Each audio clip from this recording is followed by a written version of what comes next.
जो Trump Republican को चंदा देता था, वही ट्रंप बोला कि भाई तुम राष्ट्रपति क्यों बनोगे, हम राष्ट्रपति बनेंगे। जब हमारे ही चंदे से तुम डेमोक्रेसी चलाओगे तो हम डेमोक्रेसी के हेड होंगे। और कल को हो सकता है देश के सबसे बड़े उद्योगपति अंबानी जी, देखिए आप अपनी पत्नी का अगर कोई गिफ्ट देना चाहते हैं बर्थडे पे तो आप पर्स देंगे, वो हवाई जहाज देते हैं। आप अगर आप अपने बच्चे को कुछ देना चाहेंगे तो आप बैट बॉल खरीद करके देंगे, वो क्रिकेट टीम खरीद करके देंगे। कल को हो सकता है, अभी बोला कि इनका स्टार्टअप कराना है तो बेटे के लिए जियो बना दिया, जियो इंडिया। जियो इंडिया नहीं, अंबानी जी का पोता जियो इंडिया कर रहा है, ठीक है। कल को ये कह देंगे कि भाई मोदी जी को बहुत चंदा दे दिया, आजकल उनके पीठ पे हाथ रखना छोड़ करके अपने बेटे के पीठ पे हाथ रखेंगे, वही इस देश का प्रधानमंत्री होगा। ये खतरनाक है, ये खतरनाक है। कैंपस के लिए ये मुद्दा ज्यादा इंपॉर्टेंट है।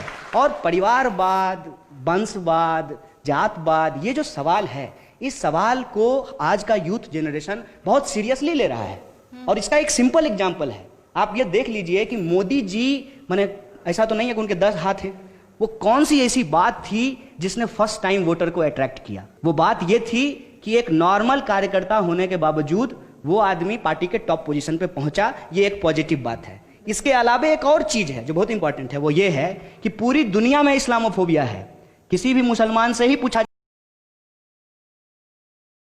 जाएगा कि तुम आतंकवादी हो कि नहीं हो, भले ध्रुव सक्सेना जो है वो आईएसआई की जासूसी करने में पकड़ा जाता हो, लेकिन ये सवाल उसे नहीं पूछा जाएगा। तो उसके लिए जरूरी था कि मोदी जी भाषण में बोलें विकास की बात। जब गुजरात मॉडल की बात हो तो नॉर्मल लोगों को लगे कि विकास की बात हो रही है। दरअसल गुजरात मॉडल ये था कि माइनॉरिटीज को घेर करके उनके घेटोज में मार दो और पूरे देश को ये एग्जाम्पल दो कि इसी तरीके से तुम मारे जाओगे अगर भाजपा का विरोध करोगे तो। ये जो डर का माहौल है, इस डर के माहौल को कैप्चर करके मोदी जी इस देश के प्रधानमंत्री बन जाते। और जितने भी वादे हैं, जितने भी इशूज हैं, उस पर अगर इस कैंपस में कोई डिबेट खड़ा करना चाहता है तो इमीडिएटली कह दिया जाता है कि ये देशद्रोही है। अगर आप मोदी विरोधी हैं तो आप अपने आप से प्रमाण पत्र ले लीजिए देशद्रोही होने का।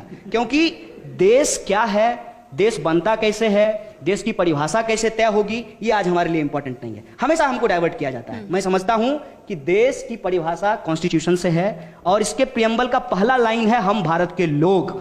तो देश के लिए देश के लोग इंपॉर्टेंट हैं। और देश के लोगों की अगर यदि हम बात करते हैं तो कैंपस के लिए सबसे इंपॉर्टेंट सवाल है कि आज जो हम पब्लिक फंडेड इंस्टीट्यूट में पढ़ रहे हैं, हमारा आने वाला जनरेशन पढ़ेगा कि नहीं पढ़ेगा। जो डीयू के टॉप कॉलेजेस हैं, सेल्फ फाइनेंस मॉडल के आधार पर अगर उसको चलाए जाएंगे तो बिहार से आकर के भैया मैं तो पीएचडी नहीं कर पाऊंगा, हमारी आने वाली जनरेशन भी नहीं कर पाएगी, राहुल सोन पिंपुले भी नहीं कर पाएंगे और कोई जो है नजीब भी नहीं कर पाएगा। दो तरफा मार है, एक पॉलिसीज के लेवल पे और दूसरा फियर साइकोसिस की जो पॉलिसी है उसके लेवल पे कि ठीक है पहुंच तो गए हो किसी तरीके से, तुम्हारी हालत नजीब वाली कर देंगे। ये जो बात आप देखिए रेप थ्रेट में जो बार बार बोली गई गुरमेहर कौर को, क्या कहा गया?